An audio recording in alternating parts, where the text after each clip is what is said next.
I'd like to welcome to the show Tom Coverly. He will be at the Comedy Zone this weekend. And not only is he a comedian, he also does magic and a motivational speaker. Welcome, River City Live. We've been chatting nonstop here for the last 10 minutes. And it's really cool because you tap into so many different things. So I got to ask you, which came first? Because you're doing three different professions.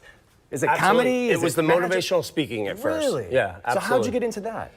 A friend of mine came to me and he said, man, have you ever thought about taking your talking? He said, you're a great communicator. Have you ever thought about taking that? In his exact words, he goes, you have this stupid talent doing magic tricks. It was just a hobby of mine at the time. And he said, have you ever thought about combining it together to go deliver a message to middle school and high school kids? And that's how it all began. And one of the things that we were talking about, if you think about it now, right, if you're a parent or a grandparent, all the stresses that kids have, but your ability to do comedy and magic kind of cuts through and it gets them in an environment where they're open and listening to you. Yeah, absolutely. Laughter, they say, is the best medicine, right? We all believe that, and we know that's true, right? You're gonna be having the worst day, someone tries to make you laugh, and you know what I mean? It puts a little smile on your face. And so when I go into the school, it gives me a chance to entertain with a little bit. I can go into the roughest school, you get those kids laughing, and then they're all ears to listen to what you have to say to deliver a message to make this world a kinder place. That's awesome, that's awesome. Now what about when you step on stage and let's say you're at the Comedy Zone? What can people expect with that? Still a little bit of motivation, right? Absolutely. Well, let's say we will be at Comedy Zone tonight and tomorrow night.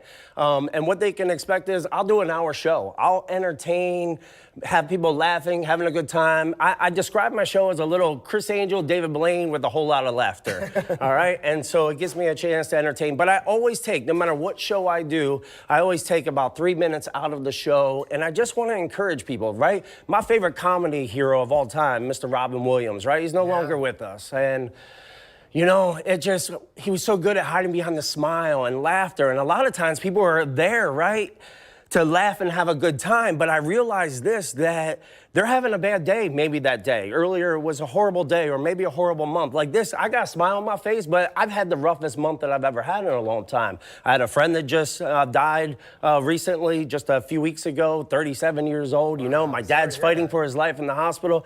But we laugh, right? We smile. We're all on this journey of life together. And so when you're real and you talk about that, even in the middle of a comedy club or whatever it might be, it's amazing how people afterwards, they're laughing and having a good time talking to me afterwards, and they say, man, let me talk to you about that 3 minutes that you just talked about. You have no idea. I didn't expect that, but that just hit home. You don't know how much I needed to hear that. That's really, I feel like people need that. They need the escape, and there's also therapy there as well. Yeah. So that's really cool. You got to feel good about that at the end of the show. That's what you're talking about. It does feel good. It's what drives me, man. It's my biggest passion, I really think that we can make kindness the norm in this nation, right?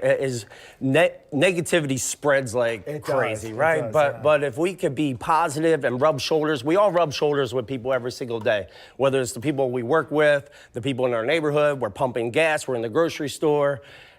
A smile, a compliment, a hug when it's appropriate goes a long way in making someone's day. Absolutely. Great message. Did you want to do a quick magic? Yeah, let's do it. Okay. All right, what I want you to do is think of a number between 1 and 100. Any number between 1 and 100. You got it? Go ahead and say it out loud right in the camera. Go ahead and say it out loud. Okay, say it out loud. 34. 34, all right? Here's what I want you to do. I want you to watch close. Is there anything in my hand? Nothing in my hand right there. That's super important. I'm gonna reach into my pocket and I'm gonna grab some money out of my pocket. I want you to put it in your hand. Did you get good grades in school? Ooh, C average. Yeah. Did you cheat? I had some good friends that helped me out. All right, perfect. Don't cheat today. Don't cheat today. I'm going to show you there's no other money in my pocket, right? That pocket is empty. That pocket is empty. Right. You tell me, because they can't hear it at home, is there any money in my pocket? Do you hear any money? Do you hear any money? Nothing. That means I would have to have a whole lot of change in my pocket, okay? Right. What I want you to do is tell the camera one at a time what coin you have in your hand, because they can't see it. Tell them what coin we have. Okay, ready? I got a close-up here. A quarter. All right, you can lay that down. Everybody do with me. 25. 25. Got a nickel. A nickel. How much total so far? 30. 30. He's good at math. Okay, hold on. What number did I say, everybody? 34. 1, 2. All these pennies. Come on. 3.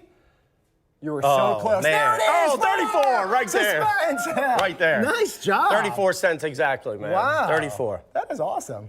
Well, thank you so much. Tom will be at the Comedy Zone, comedyzone.com to get your tickets. We really appreciate coming out and hanging out with us. I appreciate it, man. Thanks for having me on. Our pleasure. Right now we're going to send it to Jana.